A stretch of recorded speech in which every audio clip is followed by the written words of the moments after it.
High, কেমন আছো সবাই? আমি মেঘা। একটা নতুন ছোট্ট চ্যানেল ক্রিয়েট করলাম। আশা করি আমার এই নতুন জার্নিতে তোমরা আমার সাথে থাকবে। গত 10 তারিখ আমরা দার্জিলিং বেড়াতে গেছিলাম। আমরা ইচ্ছা করেই বর্ষাকালে ট্রিপটা করেছিলাম, কারণ বর্ষায় পাহাড় দেখার ইচ্ছাটা আমাদের অনেক দিনেরই ছিল। কিন্তু লাকিলি কোথাও কোনো রকম আমরা বৃষ্টি পাইনি।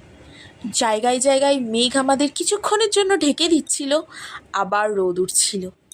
এক কথায় মনে হচ্ছিল দূরে যেন কেউ একটা ছবি এঁকে দিয়েছে। বর্ষাকালে পাহাড় বেড়াতে এসে আমরা সত্যিই সার্থক। এত সুন্দর ওয়েদার আগে কখনো পাহাড়ে আমি দেখিনি। ইচ্ছা রয়েছে আবারও কোনো এক বর্ষায় এভাবেই একটা ছোট্ট প্ল্যানিং করে আমরা পাহাড়ে ঘুরতে যাব। খুব সুন্দর ওয়েদার ছিল। ধন্যবাদ।